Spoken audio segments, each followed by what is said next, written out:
గర్భాశయం అనేది చాలా ఇంపార్టెంట్. బేబీ 9 months వరకు పెరగాలి. చిన్న గర్భాశయం ఉంటే ప్రెగ్నెన్సీ వస్తుందా? చిన్న గర్భాశయం ఉంటే ఏమి చేయాలి? ఈరోజు చెప్తాను. ఒక పేషెంట్ వచ్చారు, పెళ్ళి అయ్యి జస్ట్ 2 months. సో నెలసరి ఇర్రెగ్యులర్ అని వచ్చినప్పుడు తనకు తెలీదు పాపం. ఫస్ట్ టైం స్కాన్ చేస్తున్నాం. ఇప్పుడు గర్భాశయం చూడండి.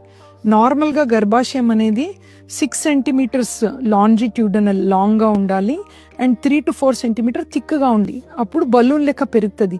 ఇక్కడ మీరు గమనిస్తే ఎంత చిన్నగా ఉంది. బనానా షేప్ గర్భాశయం అంటాము. చాలా స్లెండర్గా ఇలా ఉంది. అసలు థిక్నెస్ అనేది మనము గమనిస్తే చాలా థిన్ అనమాట. Very slender. ఆల్మోస్ట్ మీరు చూస్తే జస్ట్ 1 centimeter ఉంది. సో ఈ గర్భాశయంలో బేబీ అనేది 9 months వరకు వెళ్తుందా అనేది ఒక ఛాలెంజ్. హైపోప్లాస్టిక్ యూట్రస్ అంటాం.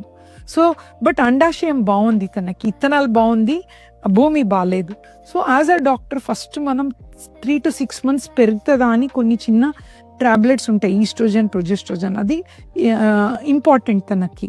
ప్రెగ్నెన్సీకే కాదు, తన బాడీ హెల్త్, బోన్ డెవలప్మెంట్కి, న్యూట్రిషన్ కూడా ఇంపార్టెంట్. సో ఆ మెడిసిన్ వాళ్ళకి ఇచ్చి ఒక 3 months తర్వాత మళ్ళీ సైజ్ పెరిగిందా అని చూసుకోవటం జరుగుతుంది. సో డోంట్ వరీ నాన్న, మనము ఫస్ట్, ఎందుకంటే అసలే పెరగదు అని ఎవరు డిసైడ్ చేయలేరు కదా. ఒక ఛాన్స్ అయితే ఇవ్వాలి తనకి.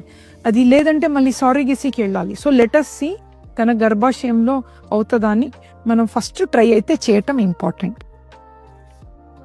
సో ఈ గర్భాశయం చిన్నగా ఉంటే, ఈ పేషెంట్ లైవ్ ఎగ్జాంపుల్ అండి. ప్రెగ్నెన్సీతో వచ్చారు, ఇప్పుడు 5 weeks అనమాట. ఎలా అనిపిస్తుంది? హ్యాపీ కదా.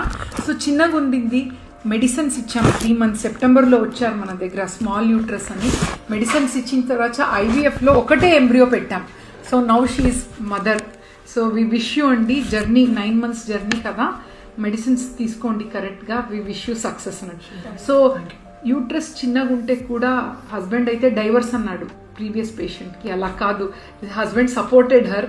ఈరోజు వాళ్ళ అంత పాజిటివిటీకి ప్రెగ్నెన్సీ కూడా వచ్చింది. So end of the day బేబీనే కాదు, ఒక లేడీకి కూడా రెస్పెక్ట్ ఇవ్వాలి కదా. Let's hope for the best.